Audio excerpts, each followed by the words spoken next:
딸이면 안 된다. 그 일은 이렇게 시작됐습니다. 시어머니께서 저에게 처음 하신 말씀이었어요. 결혼을 앞두고 인사를 드리러 갔을 때였습니다. 대문을 처음 넘기도 전에 들었던 말이죠. 그때 저는 26살이었습니다. 보육원에서 자란 제게는 따뜻한 가정이 간절했어요.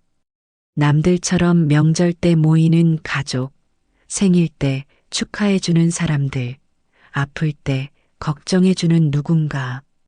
그런 게 전부 꿈이었거든요. 우리 가인은 정말 좋은 아이예요.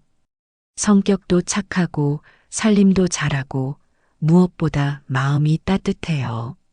남편 도윤이가 저를 소개할 때 했던 말입니다.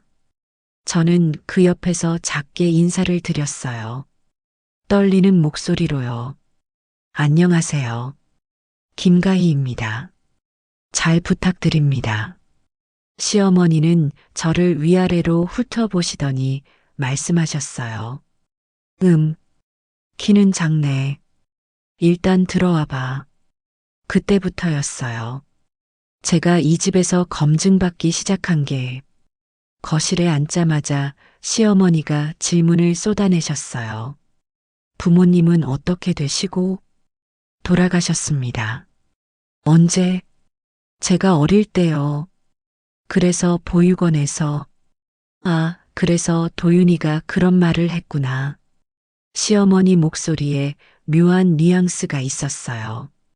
동정인지 아니면 다른 감정인지. 형제는?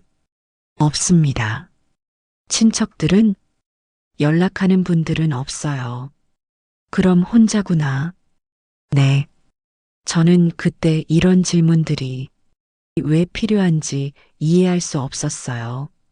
사람을 알아가는 과정이라고 생각했거든요.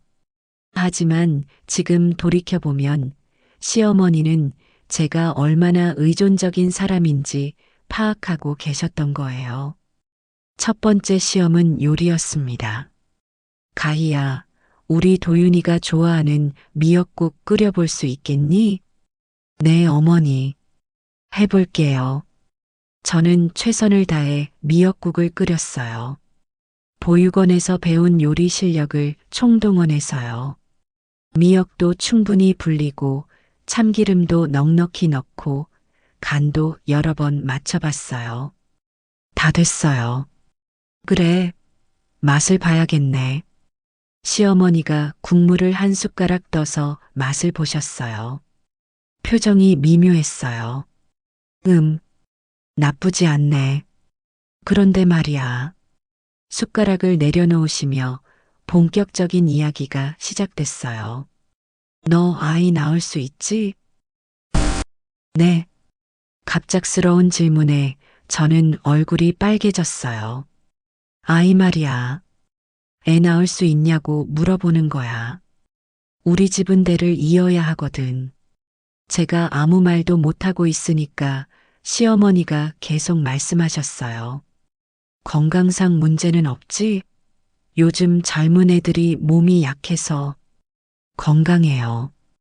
별다른 문제는 없을 것 같은데요. 그게 중요한 게 아니야. 아들 말이야. 딸이면 안 되거든. 그 말씀에 저는 정말 아무 대답도 할 수 없었어요.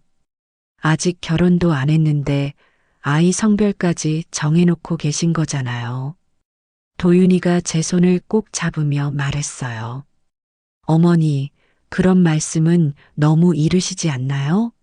아직? 이르긴 뭐가 일러. 며느리 드리는데 이런 것부터 확실히 해놔야지. 우리 집안 내력도 모르면서. 어머니, 도윤아, 너도 알잖아. 우리 집이 얼마나 아들을 소중히 여기는지. 여러분, 그때 저는 뭐라고 대답했을까요? 열심히 노력하겠습니다. 지금 생각하면 참 어리석었어요. 아이 성별이 제 의지로 결정되는 줄 알았나 봐요. 아니, 그보다는 그런 식으로라도 대답을 해야 할 것 같았거든요. 시어머니는 그제야 만족스러운 표정을 지으셨어요. 그래, 그렇게 해야지.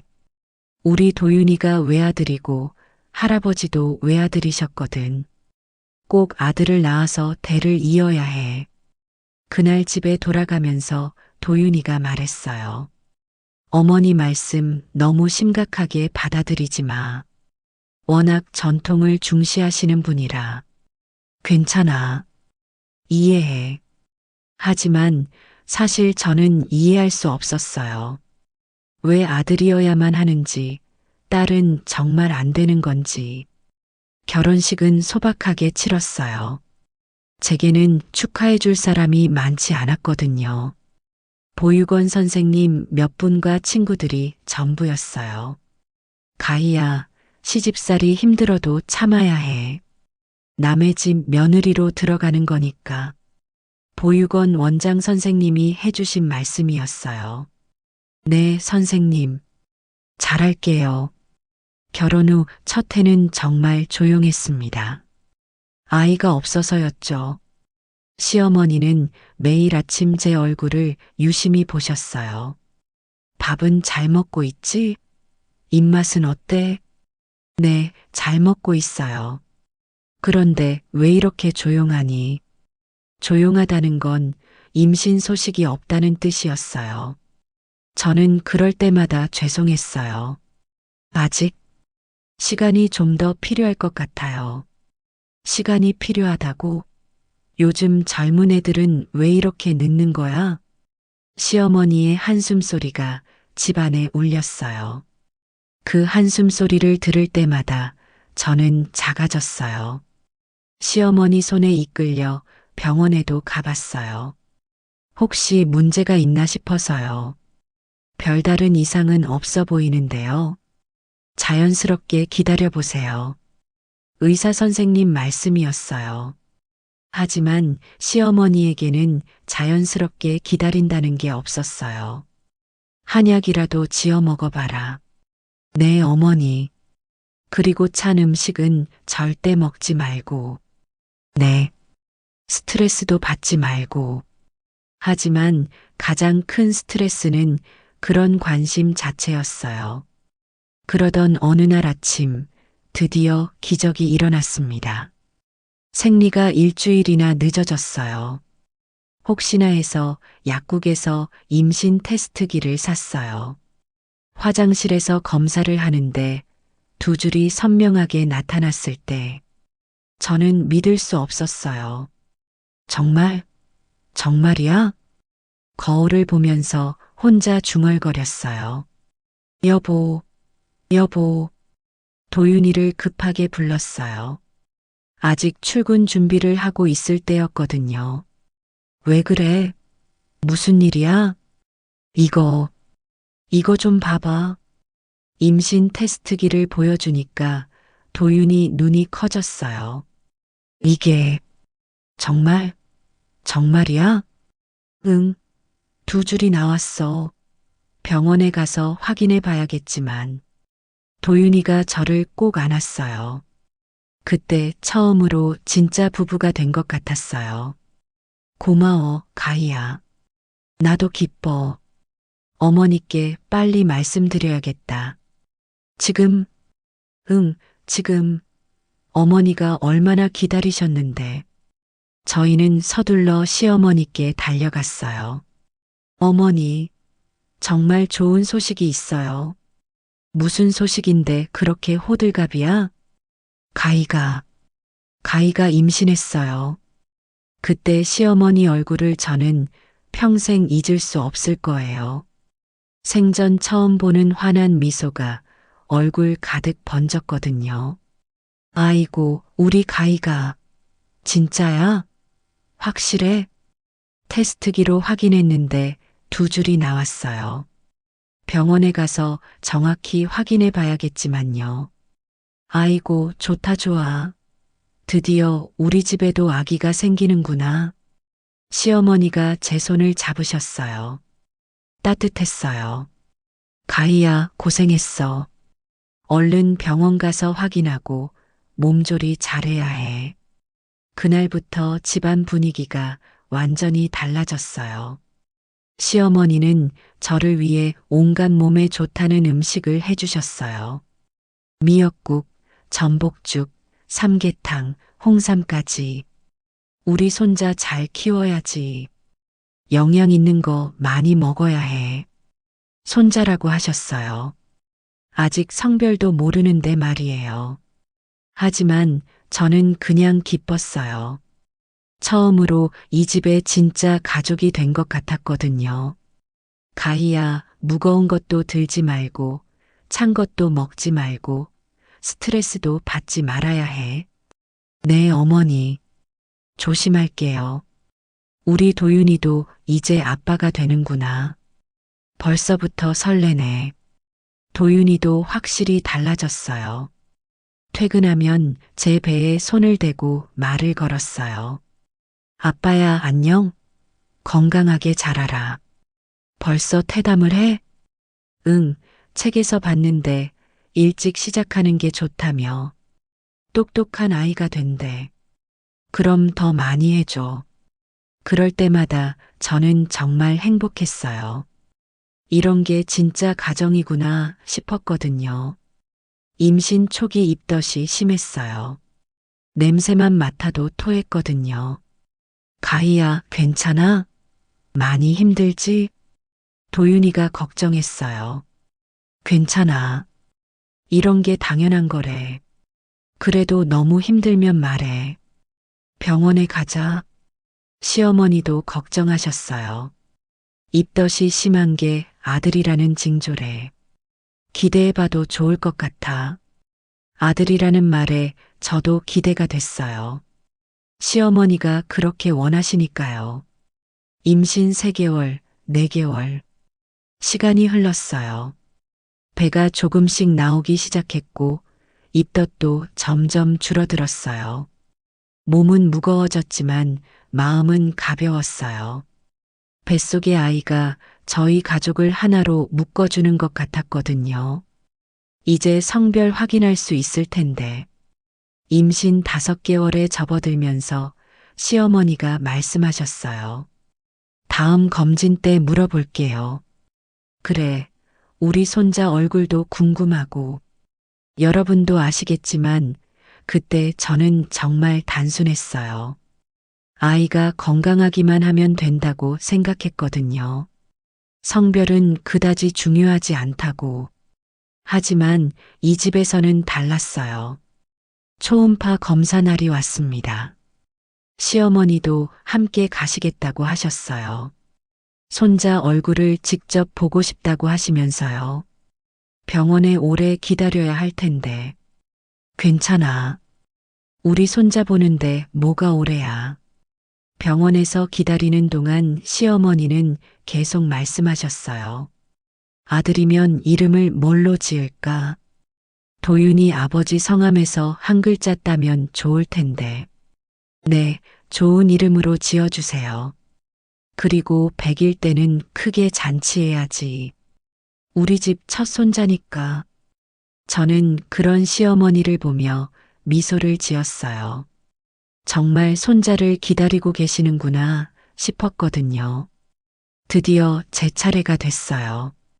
초음파실로 들어가세요. 간호사가 안내했어요. 시어머니도 함께 들어가셨어요. 어머님도 같이 보실 거예요? 네, 손자 얼굴 보고 싶어서요.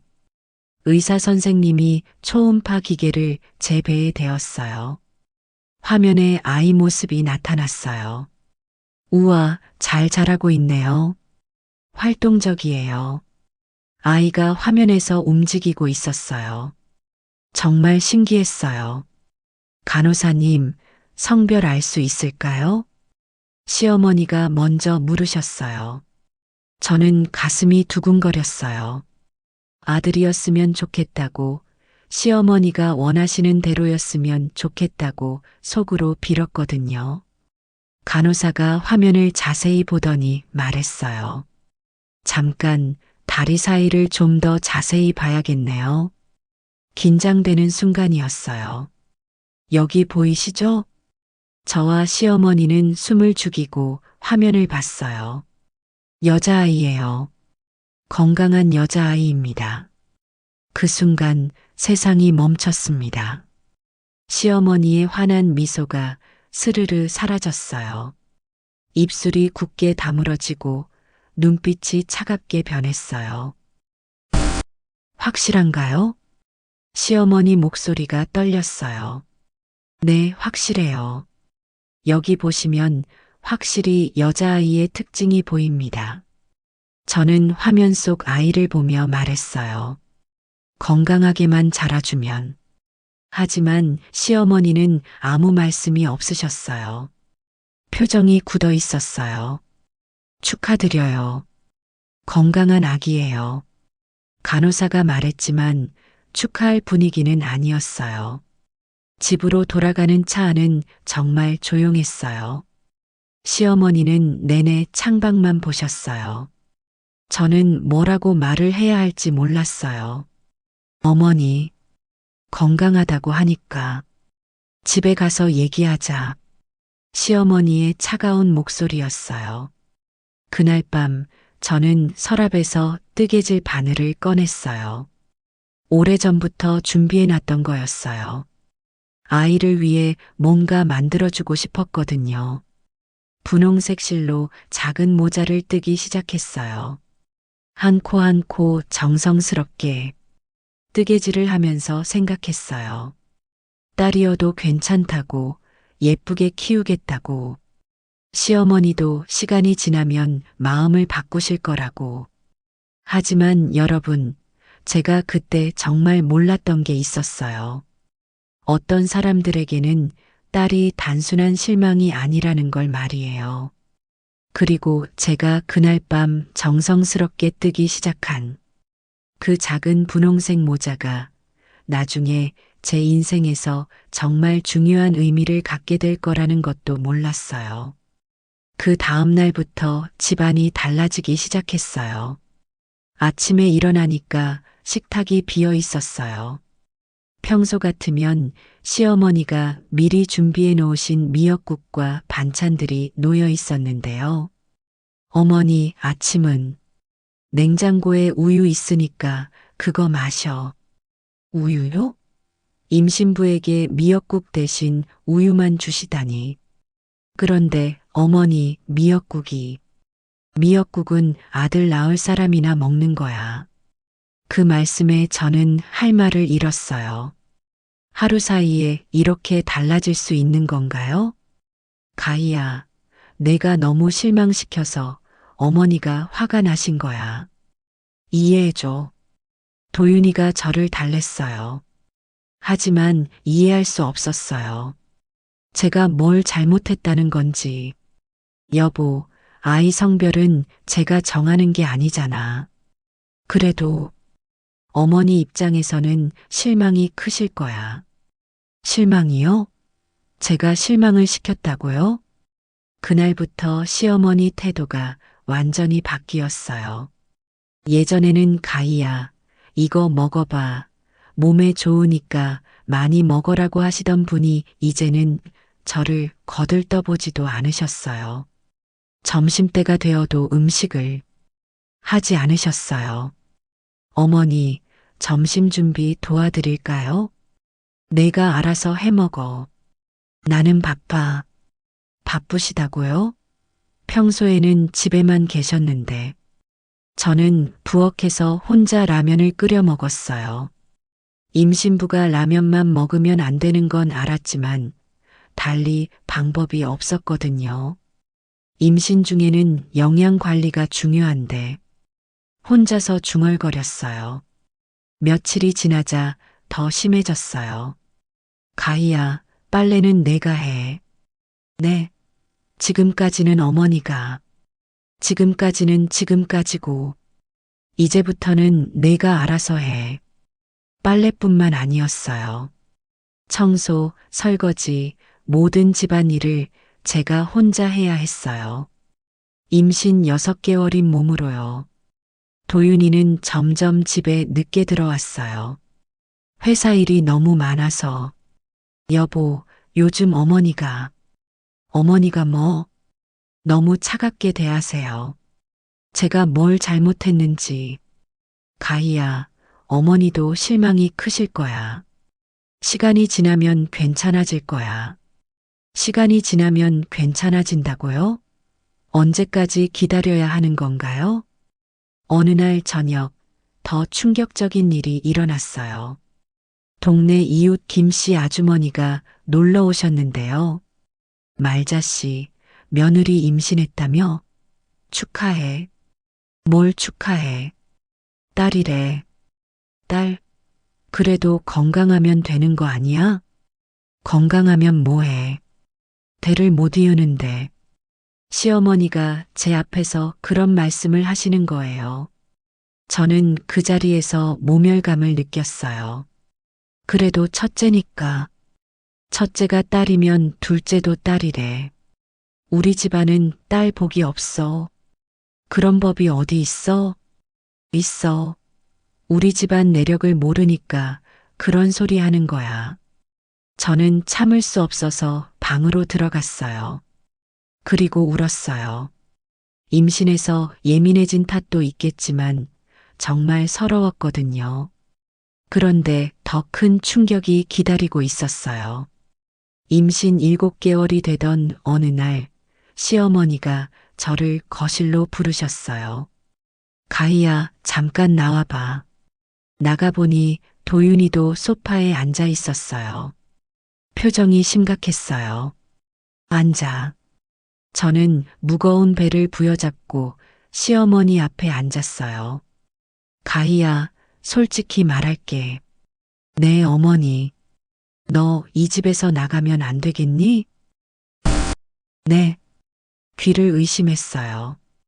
딸을 낳을 거면서 여기 있을 이유가 뭐니? 이 집은 아들을 낳을 며느리가 있어야 해. 어머니, 그게 무슨. 도윤이도 다시 생각해봐라. 아들 낳을 수 있는 여자로 재혼하는 게 나을 것 같아. 재혼이요? 저는 아직 아이도 낳지 않았는데요. 어머니, 무슨 말씀을. 무슨 말인지 너도 알잖아. 이 집에 딸은 필요 없어. 그때 도윤이가 입을 열었어요. 어머니, 그렇게까지 하실 필요는 없지 않나요? 필요 없다고? 우리 집안 대가 끊어져도 상관없다는 거야? 그게 아니라. 그럼 뭐야? 내가 딸 낳고 싶어서 결혼한 거야? 도윤이는 더 이상 말을 못했어요. 저는 그때 깨달았어요. 도윤이도 속으로는 아들을 원했다는 걸 말이에요. 오늘 안으로 짐 싸서 나가. 더 이상 여기 있어봤자 서로 불편해. 어머니, 말 끝났어. 시어머니는 일어나서 방으로 들어가셨어요. 저와 도윤이만 거실에 남았어요. 여보, 가희야, 미안해. 도윤이가 고개를 숙였어요. 미안하다고 끝나는 일이에요? 어머니가 너무 화가 나셔서. 시간이 지나면 어떻게 되는데요? 제가 갑자기 아들을 낳을 수 있나요? 도윤이는 아무 말도 할 수 없었어요. 그날 밤 저는 짐을 쌌어요. 많지도 않았어요. 결혼하면서 가져온 옷가지와 몇 가지 생필품이 전부였으니까요. 가장 마지막에 챙긴 건 그 분홍색 모자였어요. 반쯤 완성된 작은 모자. 제가 얼마나 정성스럽게 떴는지 한눈에 보였어요. 이제 이것도 필요 없겠네. 하지만 버릴 수는 없었어요.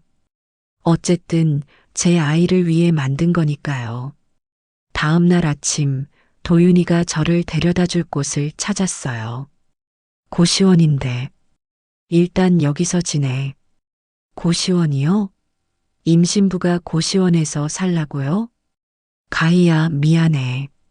좀 더 좋은 데 구하려고 했는데 갑자기 찾기가 됐어요. 저는 더 이상 듣고 싶지 않았어요. 그리고 이거. 도윤이가 봉투를 내밀었어요. 돈이 들어 있었어요. 이게 뭐예요?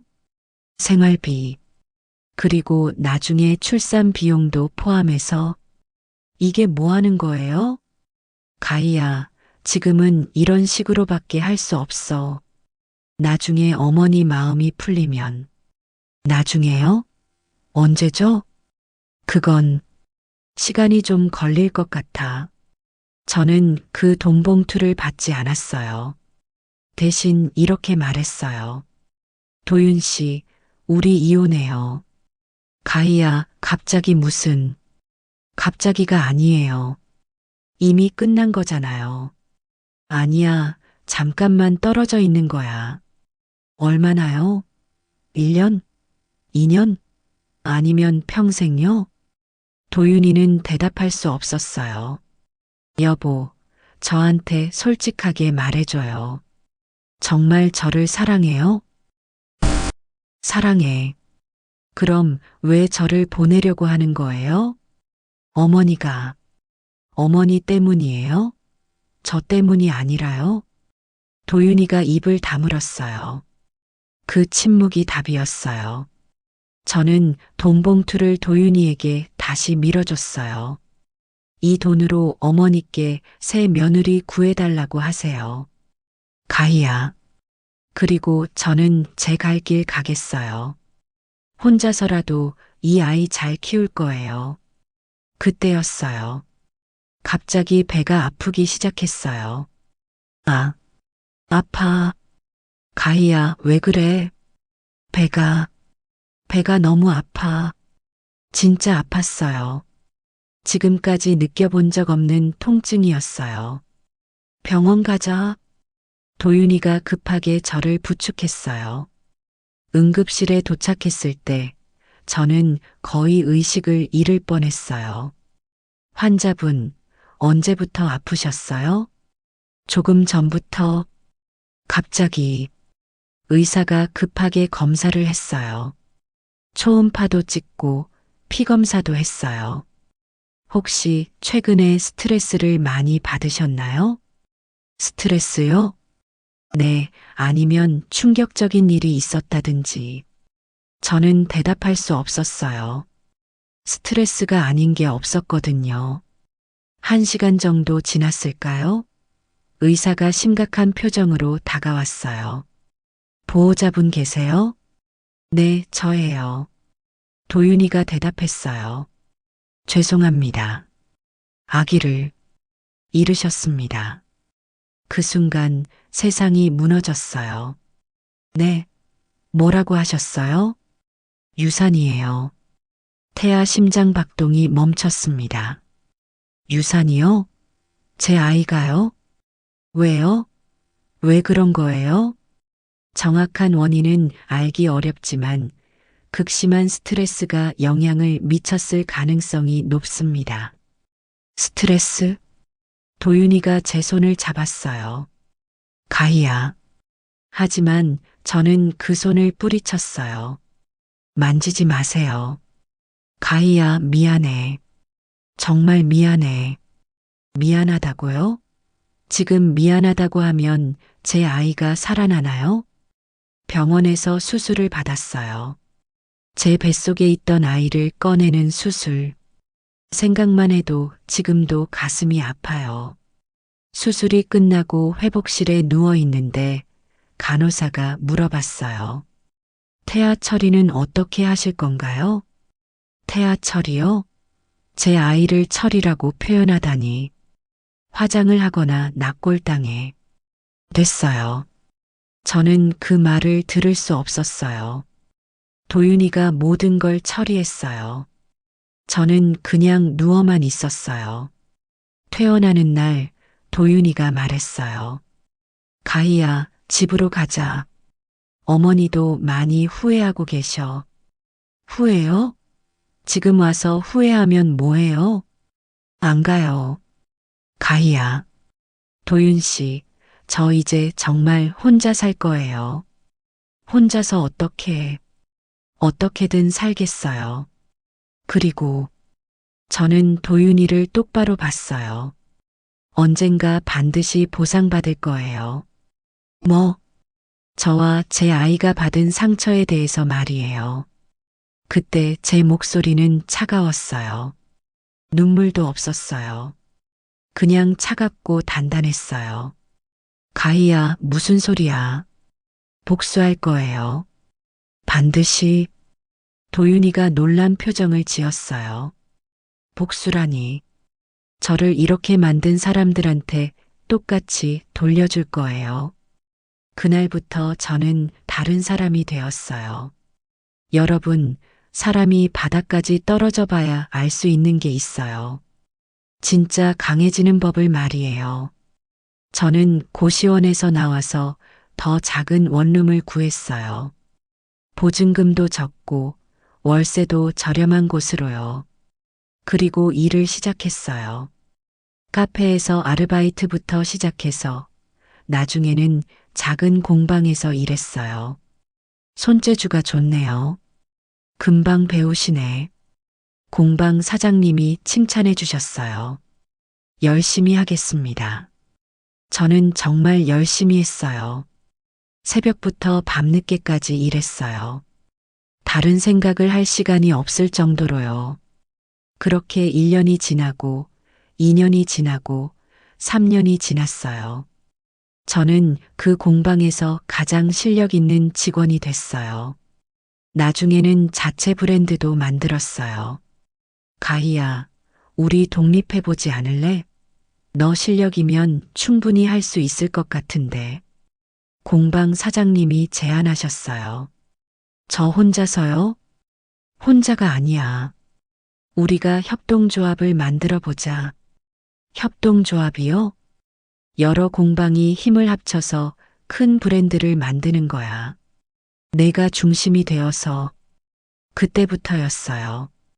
제가 진짜 달라지기 시작한 게 5년이 지났을 때 저는 이미 지역에서 유명한 수공예 협동조합의 대표가 되어 있었어요. 김가희에서 가희로, 그리고 이제는 사람들이 저를 선생님이라고 불렀어요. 가희 선생님, 이번 프로젝트는 어떻게 진행할까요? 가희 선생님 작품은 정말 예술이에요. 그런데 어느 날 뜻하지 않은 소식을 들었어요. 도윤이네 회사가 요즘 어려움에 있다더라. 예전 동네 사람을 우연히 만났는데 그런 말을 하는 거예요. 그래요? 응, 말자 씨도 많이 힘들어 하시는 것 같던데. 그 순간 저는 깨달았어요. 제가 기다리던 때가 온 거라는 걸 말이에요. 5년이라는 시간이 저를 완전히 다른 사람으로 만들어 놓았어요. 아침 7시, 저는 협동조합 사무실에 가장 먼저 출근했어요. 큰 건물 3층에 있는 사무실이었는데 창문으로 보이는 도시 풍경이 정말 아름다웠어요. 가희 대표님, 안녕하세요. 직원들이 하나둘 들어오면서 인사를 했어요. 수연아, 어제 받은 주문서 확인했어? 네, 대표님. 이번 달 주문량이 작년 같은 달보다 30% 늘었어요. 30%요? 생각보다 많이 늘었네요. 저희 협동조합은 이제 지역에서 가장 큰 수공예 브랜드가 되었어요. 한복 소품부터 생활용품까지 전통 기법으로 만든 제품들이 전국에서 인기를 끌고 있었거든요. 대표님, 오늘 오후에 시청에서 오시는 분들 있죠? 응, 지역 브랜드 지원 사업 관련해서 오신대. 준비 다 됐나요? 물론이지. 우리가 얼마나 열심히 해왔는데. 여러분, 제가 이렇게 말할 수 있게 되기까지 얼마나 많은 밤을 새웠는지 아세요? 처음에는 정말 아무것도 몰랐어요. 사업이 뭔지, 브랜드가 뭔지. 하지만 포기하지 않았어요. 도서관에서 책을 읽고 온라인 강의를 듣고 성공한 사업가들의 강연을 찾아다녔어요. 가희야, 넌 정말 대단해. 이렇게 큰 일을 혼자서 해내다니. 협동조합의 다른 대표님들이 항상 말씀해 주셨어요. 혼자 한 게 아니에요. 다들 도와주셔서 가능했던 거죠. 하지만 사실 저는 혼자였어요. 의지할 사람도 물어볼 사람도 없었거든요. 그래서 더 간절했던 것 같아요. 점심시간, 저는 혼자 카페에 앉아서 커피를 마시고 있었어요. 그때 예상치 못한 전화가 왔어요. 가희야, 나 정미야. 기억하지? 정미요? 예전에 같은 동네에 살던 정미 언니, 어떻게 제 번호를 우연히 알게 됐어. 너 요즘 사업 잘 된다며? 소문 많이 들었어. 그런가요? 근데 말이야. 혹시 도윤이네 소식 들었어? 도윤이요? 갑자기 왜 도윤이 얘기를? 아니요. 연락 안 하고 지내는데요. 아, 그렇구나. 사실 요즘 많이 어려워하는 것 같던데. 어려워한다고요? 어떻게 어려워해요? 회사가 망해가고 있어. 도윤이가 경영을 너무 못해서 회사가 망해간다고요? 그리고 말자 씨도 많이 달라지셨더라. 어떻게요? 예전에는 그래도 동네에서 체면 좀 세우고 살았는데 요즘은 빚 때문에 힘들어 하셔. 빚이요? 얼마나 힘들어 하시는데요?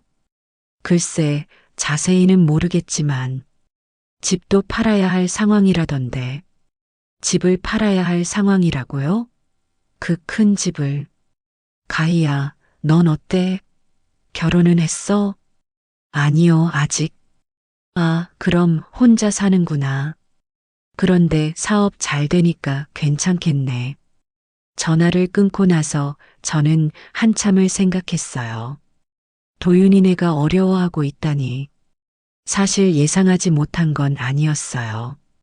도윤이는 원래 사업 수완이 없었거든요. 모든 걸 시어머니가 결정하고 도윤이는 그냥 따라하기만 했었어요. 며칠 후, 저는 더 구체적인 정보를 얻기 위해 조사를 시작했어요. 민호야, 부탁이 하나 있는데, 협동조합에서 일하는 후배 민호를 불렀어요. 네, 누나. 뭐든지 말씀하세요. 한 회사에 대해서 알아봐 줄 수 있어? 재정 상태라든지. 어떤 회사요? 도윤산업이라고 섬유 관련 회사야. 아, 그 회사요? 요즘 소문 많이 나는. 무슨 소문? 자금 사정이 좋지 않다고 하던데요. 거래처 대금도 제때 못 주고 있다고. 역시 그랬군요.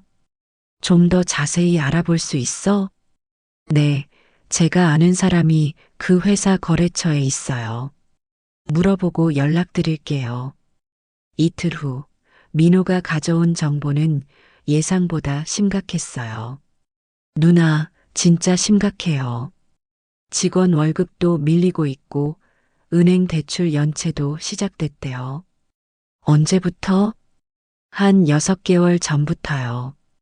그런데 더 웃긴 건 사장 어머니가 자꾸 경영에 간섭해서 일이 더 꼬인다는 거예요. 시어머니가 아직도 간섭을 하고 있다니. 어떤 식으로 간섭해?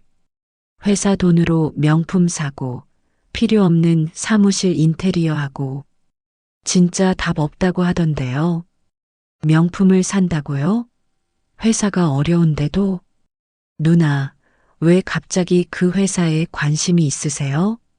아, 그냥 옛날에 아는 사람이 다니는 회사라서. 그때부터 저는 본격적으로 계획을 세우기 시작했어요. 우선 도윤이네 회사에 더 깊숙이 들어가야 했어요. 그러려면 내부 사람이 필요했어요. 며칠을 고민하다가 좋은 기회가 왔어요. 가희 대표님, 도윤산업에서 협력업체로 일하고 싶다고 연락이 왔어요. 도윤산업에서요?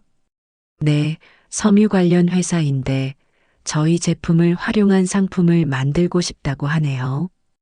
이건 정말 뜻밖의 기회였어요. 누가 연락했어요? 박용택이라는 과장님이요. 박용택? 이름이 낯익네요. 미팅 잡아봐. 어떤 제안인지 들어보자. 일주일 후 박용택 과장을 만났어요. 40대 중반쯤 되어 보이는 남자였는데 표정이 어두웠어요. 가희 대표님 만나 뵙게 되어 영광입니다. 안녕하세요. 어떤 제안을 하고 싶으신지 궁금하네요. 저희가 새로운 제품 라인을 기획하고 있는데 귀하의 브랜드와 콜라보를 하고 싶어서요. 설명을 들어보니 괜찮은 제안이었어요. 하지만 저에게는 다른 목적이 있었어요. 그런데 박 과장님, 회사 사정은 어떠세요? 요즘 섬유업계가 어렵다고 하던데. 박용택의 표정이 더 어두워졌어요. 사실 많이 어려워요. 솔직히 말씀드리면 이 프로젝트도 회사를 살리기 위한 마지막 시도 같은 거예요. 그 정도로 심각한가요? 네. 더 심각한 건 경영진이 현실을 제대로 파악하지 못하고 있다는 거예요. 어떤 뜻이죠? 박용택이 주변을 둘러본 다음 목소리를 낮췄어요. 사장님 어머니가 회사 돈을 개인 용도로 너무 많이 쓰세요. 그런데 장부는 따로 관리하고 있어요. 이중 장부요? 이건 생각보다 큰 문제네요. 증거가 있나요? 있죠. 제가 회계 일도 담당하고 있거든요. 하지만 말할 수가 없어요. 왜요? 말하는 순간 제가 잘릴 테니까요. 그런데 이렇게 가면 어차피 회사가 망할 거예요. 저는 그때 결정했어요.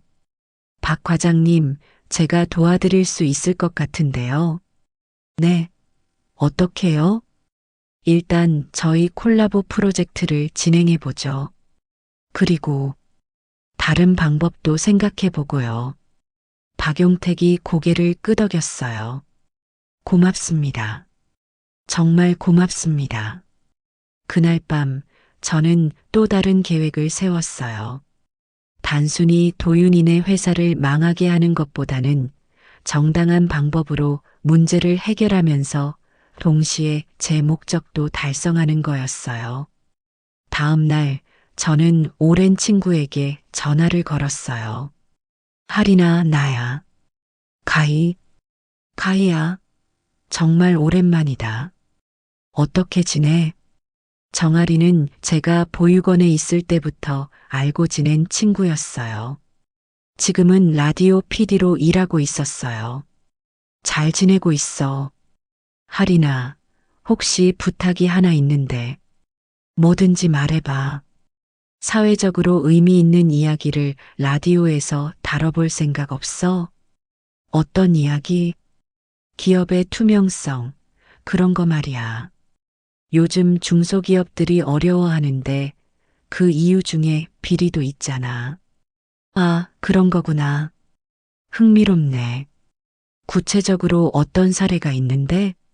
내가 알고 있는 회사가 하나 있어. 정말 심각한 수준의 횡령이 일어나고 있는 것 같은데. 진짜? 그럼 취재해 볼 만하겠는데? 하지만 내부 고발자가 보호받을 수 있어야 해. 당연하지. 우리도 그런 시스템 갖춰져 있어. 그럼 한번 만나서 자세히 얘기해 볼까? 며칠 후 할인과 만났어요. 가희야, 정말 확실한 거야? 응, 내부 사람한테 직접 들었어. 증거도 있고. 그럼 이렇게 하자. 우선 그 내부 고발자를 우리가 보호할 수 있는 시스템을 만들고 그 다음에 공개적으로 문제를 제기하는 거야. 생방송으로? 응, 임팩트가 클 거야. 그리고 관련 기관에서도 바로 조사에 들어갈 수 있을 거고. 좋아. 그럼 준비해보자. 다음 주 저는 박용택과 다시 만났어요. 박 과장님 결정하셨어요? 네, 하겠습니다. 더 이상 지켜볼 수만은 없어요. 위험할 수도 있어요. 알고 있어요. 하지만 이게 옳은 일이라고 생각해요. 그럼 이렇게 하죠.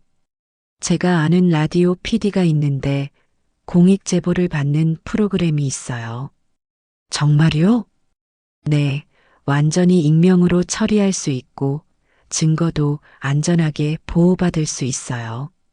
박용택이 안도의 표정을 지었어요.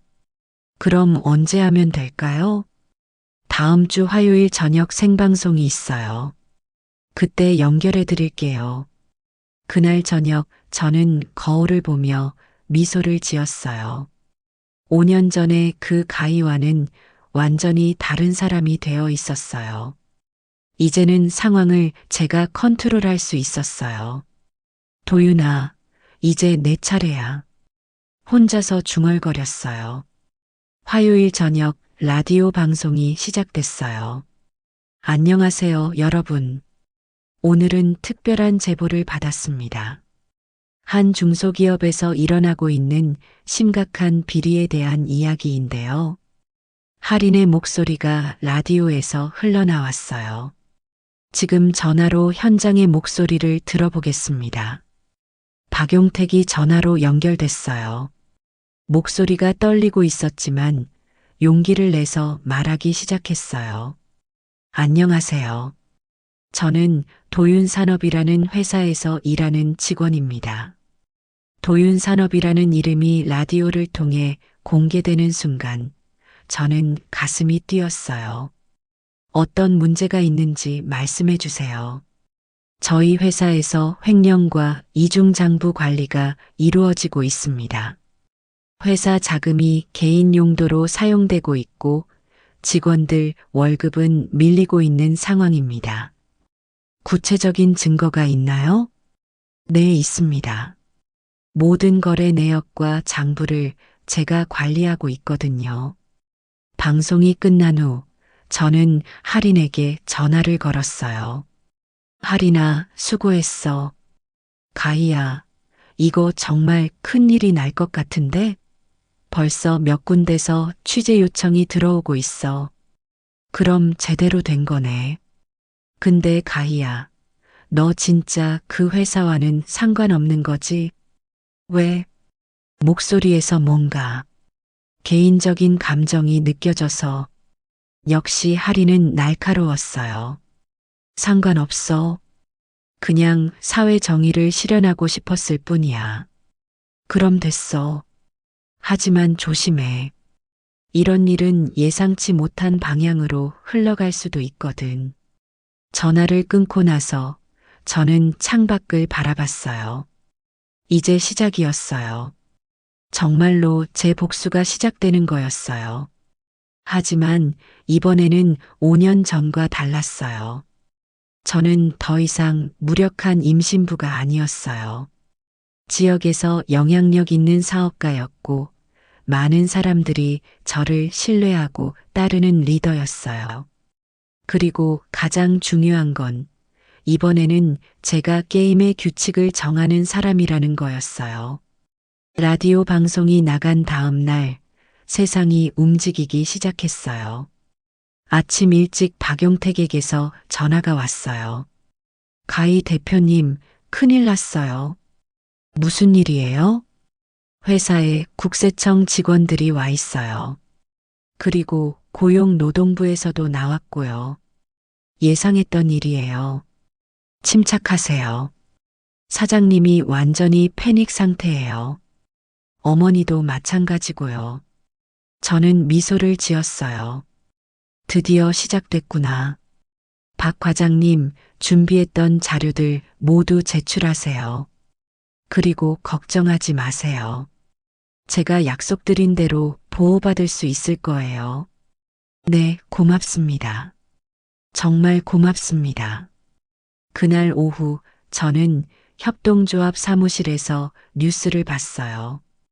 도윤산업 횡령 의혹으로 세무조사, 내부 고발로 시작된 조사가 확대, 뉴스 앵커가 차분하게 읽어 내려갔어요. 해당 업체는 직원 급여 체불과 함께 회사 자금을 개인 용도로 사용한 의혹을 받고 있으며 현재 관련 기관에서 정밀 조사를 진행 중입니다. 직원들이 모두 뉴스를 보고 있었어요. 대표님, 이 회사, 우리랑 협력하려던 그 회사 아니에요? 수연이가 물어봤어요. 그런 것 같네. 다행히 계약하기 전에 알게 됐구나. 정말 다행이에요. 저희가 괜히 연루될 뻔했네요. 며칠 후, 더 자세한 내용들이 공개되기 시작했어요. 박용택이 제출한 자료들이 얼마나 치밀했는지 언론에서도 놀라워했어요. 이중장부 관리의 실체를 보여주는 결정적 증거가 공개되었습니다. TV 화면에 장부 사진들이 나왔어요. 회사 공식 장부와 실제 지출 내역이 완전히 달랐어요. 회사 자금 2억 원이 개인 명품 구매에 사용되었으며 고급 차량 구입비로 8천만 원이 지출된 것으로 확인됐습니다.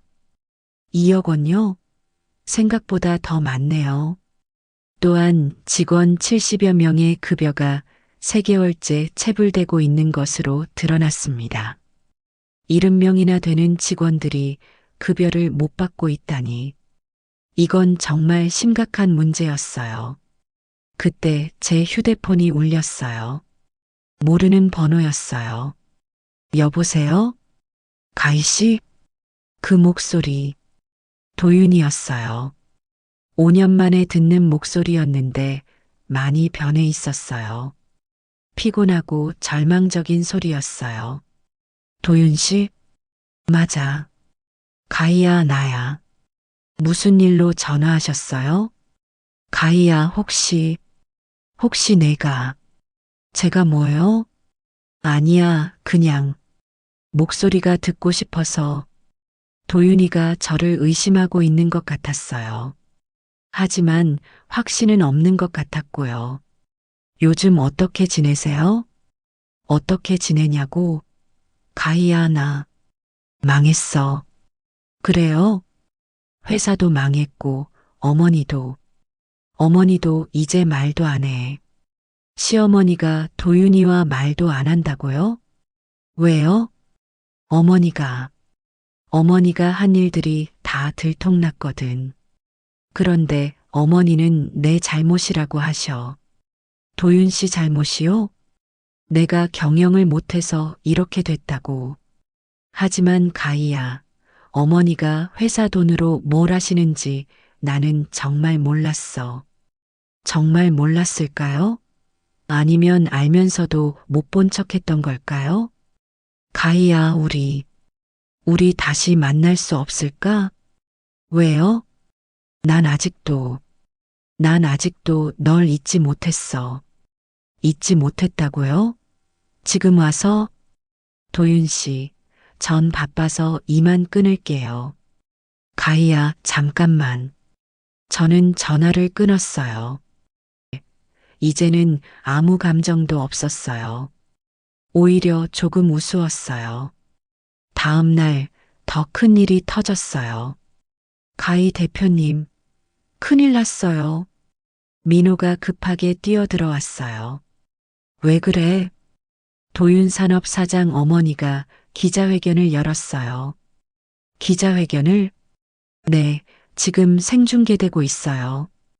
TV를 켜니까 시어머니 말자 씨가 나와 있었어요. 5년 만에 보는 모습이었는데 많이 늙어 보였어요. 저는 결백합니다. 말자 씨가 단호하게 말했어요. 모든 혐의는 누군가의 조작된 음모입니다. 음모라고요? 우리 회사를 무너뜨리려는 세력이 있습니다. 분명히 경쟁업체의 소행일 것입니다. 경쟁업체요?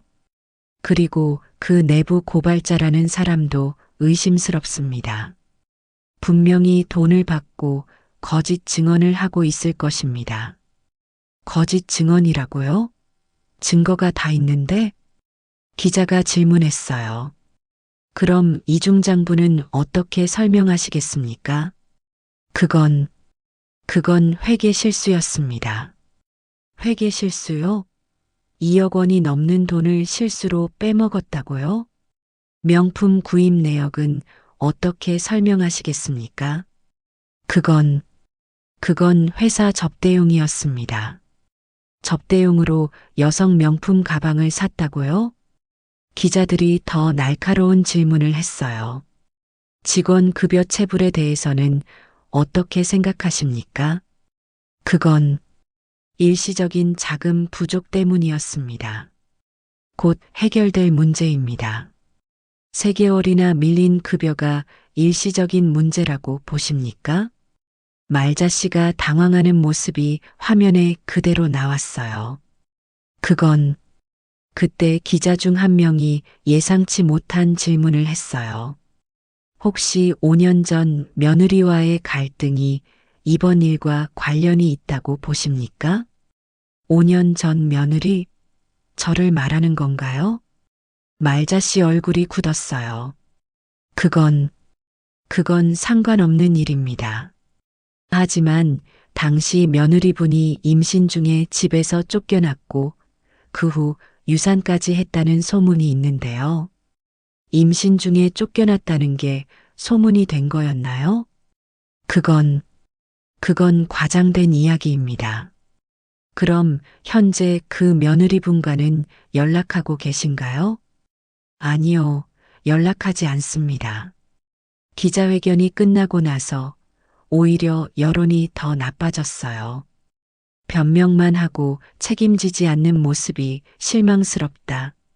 직원들이 굶고 있는데 명품은 무슨 명품인가. 며느리 이야기까지 나오는 걸 보니 집안 내력이 있는 것 같다. 댓글들이 쏟아졌어요. 그날 저녁 박용택에게서 또 전화가 왔어요. 가희 대표님, 회사가 완전히 엉망이에요. 어떡해요? 사장님과 사장 어머니가 계속 싸우고 있어요. 서로 상대방 탓이라고 하면서요. 직원들은 어때요? 다들 사표 낼 준비하고 있어요. 급여도 못 받는데 이런 상황까지 되니까 견딜 수가 없다고 해요. 당연하죠. 그런데 가희 대표님, 제가 하나 더 발견한 게 있어요. 뭐요? 상표권이랑 제품 레시피 관련해서 문제가 있어요. 어떤 문제요? 원래는 다른 회사 것이었는데 우리가 불법으로 가져온 것 같아요. 불법으로 가져왔다고요? 증거가 있나요? 네, 원본 계약서가 있어요. 그런데 우리 회사에 있는 건 위조된 거예요. 이건 정말 심각한 문제네요. 그것도 공개해야겠어요. 네, 그렇게 하겠습니다. 며칠 후 상표권 위조 문제까지 터지면서 도윤산업은 완전히 끝장났어요. 도윤산업, 상표권 위조까지, 폐업수순, 뉴스 제목이 그렇게 나왔어요. 그때 예상치 못한 전화가 또 왔어요. 이번에는 도윤이가 아니라 다른 번호였어요. 여보세요? 가희야? 나 말자다. 시어머니였어요. 5년 만에 듣는 목소리였어요. 네, 안녕하세요. 가희야, 만나자. 만나서 뭘 하시게요? 부탁할 게 있어. 부탁이요? 지금 와서? 어떤 부탁이죠? 직접 만나서 얘기하자. 제발. 목소리에 절망감이 들어 있었어요. 어디서 만날까요? 내가 정해봐. 어디든 갈게. 어디든 간다고요? 5년 전에는 절 집에서 쫓아냈으면서요? 그럼 명동 카페에서 만나죠. 고마워, 가희야. 정말 고마워. 솔직하게 말씀해 주세요. 시어머니가 한참을 고민하다가 말씀하셨어요. 아마 다르게 했을 거야. 역시 그렇네요. 어머니, 그게 어머니의 진심이에요. 저는 딸을 낳을 예정이었기 때문에 버림받은 거죠. 가희야, 그때는 내가 생각이 짧았어. 지금도 마찬가지예요. 어머니는 지금도 저에게 도움이 필요해서 찾아오신 거잖아요. 시어머니가 더 이상 말씀하지 못하셨어요. 저는 자리에서 일어났어요. 어머니, 전 이제 가야겠어요. 가희야, 제발. 어머니, 한 가지만 말씀드릴게요. 뭐? 저는 5년 전 그 가희가 아니에요. 이제는 어머니보다 더 강한 사람이 됐어요. 그리고 저는 카페를 나왔어요. 며칠 후 도윤산업은 정식으로 폐업 신고를 했어요. 그리고 저는 뜻밖의 제안을 했어요. 여러분, 도윤산업 직원들을 우리가 받아들이는 게 어떨까요? 협동조합 이사회에서 제가 말했어요. 네, 그 회사 직원들을요? 네, 그분들은 잘못이 없어요. 오히려 피해자들이죠. 하지만 우리가 다 받을 수는 없을 텐데요. 전부 다는 아니고 우리가 필요한 인력 위주로요. 그리고 밀린 급여도 우리가 대신 지급하는 거예요. 그렇게 하면 우리가 손해 아닌가요? 단기적으로는 그럴 수도 있어요. 하지만 장기적으로는 우리에게 도움이 될 거예요. 실력 있는 사람들을 좋은 조건에 영입할 수 있는 기회거든요. 결국 이사회에서 승인됐어요. 그리고 박용택도 저희 협동조합으로 오게 됐어요.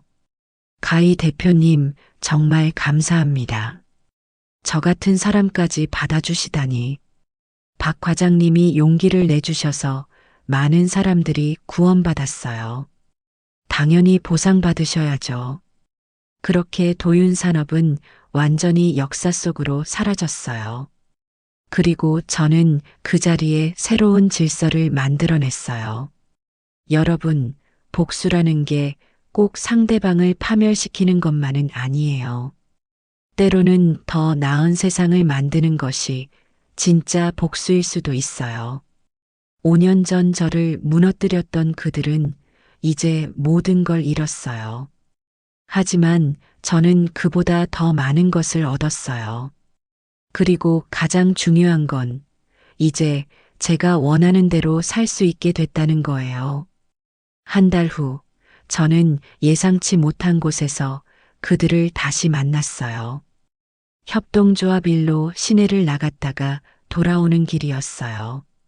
평소와 다른 길로 가게 됐는데 그때 익숙한 뒷모습을 봤어요. 도윤이었어요. 그런데 5년 전과는 완전히 다른 모습이었어요. 낡은 운동복을 입고 손에는 큰 봉투를 들고 있었어요. 따라가 보니까 반지하 건물로 들어가더라고요. 여기서 살고 있구나. 저는 차에서 내려서 그 건물을 바라봤어요. 5년 전 저희가 살던 그 큰 집과는 너무나 대조적이었어요. 저는 그 집 초인종을 눌렀어요. 누구세요? 시어머니 목소리였어요. 예전보다 훨씬 쇠약해진 목소리였어요. 가희예요. 한참 동안 조용했어요. 그러다가 문이 열렸어요. 시어머니가 나타났는데 정말 놀랐어요.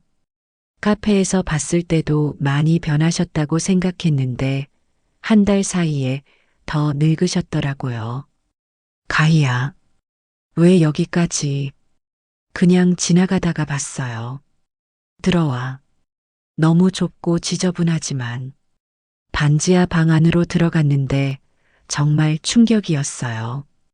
6평 남짓한 공간에 도윤이와 시어머니가 함께 살고 있었어요. 벽에는 곰팡이가 슬어 있었고 천장에서는 물이 뚝뚝 떨어지고 있었어요. 어머니, 여기서 얼마나 사셨어요? 한 달 정도 됐어. 집 팔고 나서 갈 곳이 여기밖에 없었어. 그때 도윤이가 부엌에서 나왔어요. 가희야? 도윤이도 정말 많이 변해 있었어요. 머리카락은 성성하고 얼굴은 까맣게 탔어요.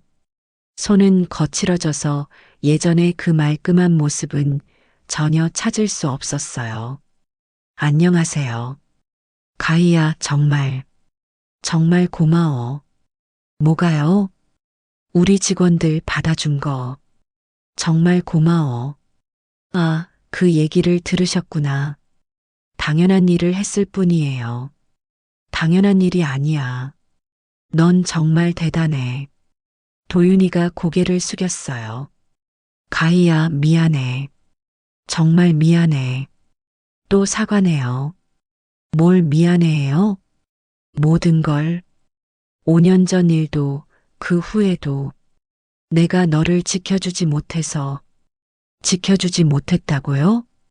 도윤 씨, 5년 전에 저를 지켜줄 생각이 있으셨어요? 솔직하게 말씀해 주세요. 어머니와 저 사이에서 어머니를 선택하신 거 아니에요? 도윤이가 아무 말도 못했어요. 가희야, 그건 내 탓이야. 시어머니가 끼어드셨어요. 내가 도윤이를 다그쳤어. 내가 우리 집안에 맞지 않는다고, 아들을 낳지 못하면 소용없다고. 어머니, 그때도 그렇게 말씀하셨고, 지금도 똑같이 생각하고 계실 거예요. 아니야, 가희야. 이제는 정말 후회해. 뭘 후회하세요? 내가 너무 어리석었어. 아들, 딸이 뭐가 중요해. 사람이 중요한 건데. 지금 와서 그런 말씀을 하시네요. 어머니, 그때 제가 아들을 낳았다면 어떻게 하셨을까요? 솔직히 말씀해 주세요. 아들을 낳았다면 저를 쫓아내셨을까요? 시어머니가 한참을 고민하다가 말씀하셨어요. 아마 안 그랬을 거야. 역시 그렇네요. 그럼 결국 아이 성별 때문에 저를 버린 거죠. 가희야. 어머니, 전 그때 정말 절망했어요. 사랑한다고 믿었던 사람들에게 버림받았고, 아이도 잃었어요. 미안해, 가희야. 정말 미안해. 미안하다고 해서 달라지는 건 없어요. 저는 도윤이를 바라봤어요. 도윤 씨, 한 가지만 물어볼게요. 뭐든지 물어봐. 정말로 저를 사랑했었나요? 도윤이가 깊은 한숨을 쉬었어요. 가희야, 나는 솔직하게 말씀해 주세요. 사랑했어. 하지만 뭐요? 하지만 그건 사랑이 아니라 편안함이었던 것 같아. 편안함이요? 어떤 뜻이에요? 넌 날 이해해줬어. 내 말을 잘 들어줬고, 나에게 맞춰줬어. 그게 좋았어. 그게 사랑이라고 생각하셨어요? 그때는 그런 줄 알았어. 하지만 진짜 사랑이었다면 널 지켜줬을 거야. 도윤이가 눈물을 흘렸어요. 가희야, 나 정말 바보였어. 정말 바보였어. 여러분, 그 순간 저는 깨달았어요. 저도 마찬가지였다는 걸 말이에요. 저도 마찬가지였어요. 뭐, 저도 도윤 씨를 진짜 사랑했던 게 아니에요. 그냥 가족이 갖고 싶었던 거예요. 도윤이가 저를 바라봤어요. 저는 보육원에서 자라서 가족이 간절했어요. 도윤 씨와 결혼하면 따뜻한 가정을 가질 수 있을 줄 알았어요. 가희야. 하지만 그건 사랑이 아니라 필요였어요. 서로가 서로를 필요로 했을 뿐이에요. 시어머니가 조용히 들고 계셨어요. 그래서 결국 이렇게 된 거예요. 진짜 사랑이 아니었으니까 어려울 때 서로를 지켜주지 못한 거예요. 저는 자리에서 일어났어요. 이제 정말 끝이네요. 가희야, 그럼. 도윤 씨, 새로 시작하세요. 어머니도 마찬가지고요. 넌 어떻게 할 거야? 저는 제 길을 가겠어요. 이제는 정말로 혼자서도 잘 살 수 있거든요. 그날 저녁 저는 5년 동안 간직해왔던 것을 꺼냈어요. 서랍 깊숙이 보관해뒀던 분홍색 아기 모자였어요. 반쯤 완성된 채로 그대로 있었어요. 이제 정말 보내줘야겠다. 혼자서 중얼거렸어요. 다음 날이 일요일이었어요. 저는 차를 몰고 시내에서 조금 떨어진 야산으로 갔어요. 거기에 작은 공원이 있었는데 큰 감나무 한 그루가 서 있었어요. 감나무 아래에 작은 구멍을 팠어요. 그리고 그 분홍색 모자를 넣었어요. 미안해, 우리 아가. 엄마가 늦었어. 그때서야 눈물이 났어요. 5년 동안 참았던 눈물이 한꺼번에 쏟아졌어요. 엄마가 너를 지켜주지 못해서 미안해. 하지만 이제는 편히 쉬어. 한참을 울었어요. 아무도 없는 산속에서 혼자서 실컷 울었어요. 울고 나니까 마음이 한결 가벼워졌어요. 뭔가 무거운 짐을 내려놓은 기분이었어요. 감나무를 바라보며 말했어요. 고마워, 우리 아가. 엄마 강하게 만들어줘서. 그렇게 저는 진짜로 과거와 이별했어요. 월요일에 사무실로 돌아왔을 때 직원들이 반갑게 맞아줬어요. 대표님, 주말 잘 보내셨어요? 응, 아주 잘 보냈어. 대표님, 오늘 좀 밝아 보이세요. 그래. 네, 뭔가 다른 것 같아요. 정말로 달라진 것 같았어요. 마음이 정말 가벼웠거든요. 수연아, 새로운 프로젝트 하나 시작해보자. 어떤 프로젝트요? 따뜻함을 주는 제품들을 만들어 보는 거야. 따뜻함이요? 응, 사람들이 쓸쓸할 때 위로가 되는 그런 제품들 말이야. 구체적으로 어떤 건가요? 혼자 사는 사람들을 위한 것들, 작은 인형이나 따뜻한 차를 마실 수 있는 컵이나. 좋은 아이디어네요. 이름은 옹기 라인으로 하자. 옹기요? 왜 그런 이름으로? 사람들에게 따뜻함을 주고 싶어서. 그렇게 저희는 새로운 제품 라인을 시작했어요. 혼자 사는 사람들, 상처받은 사람들에게 작은 위로가 될 수 있는 제품들이었어요. 반응이 정말 좋았어요. 이 인형을 안고 있으면 정말 위로가 돼요. 이 컵으로 차를 마시면 마음이 따뜻해져요. 혼자 있을 때 외롭지 않아요. 이런 후기들이 계속 들어왔어요. 어느 날 라디오 PD 할인이에게서 전화가 왔어요. 가희야, 우리 프로그램에 한번 나와 볼래? 저요? 왜요? 내 이야기를 하고 싶어서. 정말 의미 있는 이야기잖아. 어떤 이야기요?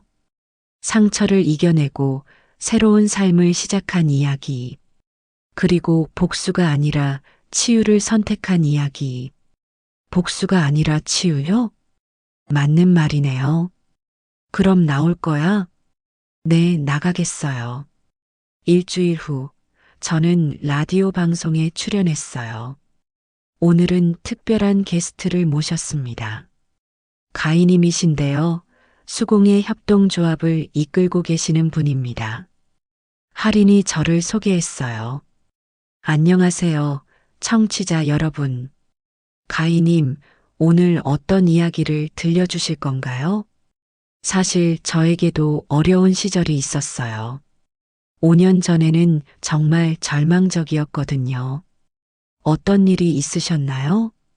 결혼 생활에서 상처를 받았고 아이도 잃었어요. 그때는 정말 세상이 끝난 줄 알았어요. 많이 힘드셨을 것 같아요.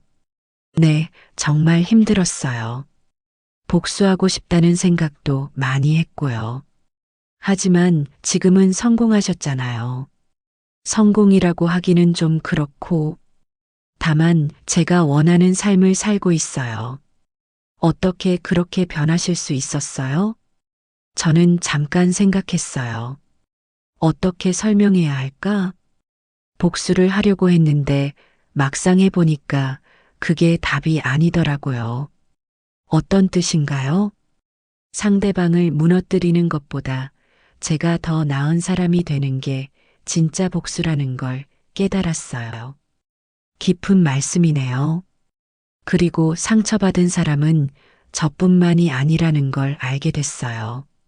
세상에는 저처럼 아픈 사람들이 정말 많더라고요. 그래서 지금 하고 계시는 일이 그런 분들을 위한 건가요?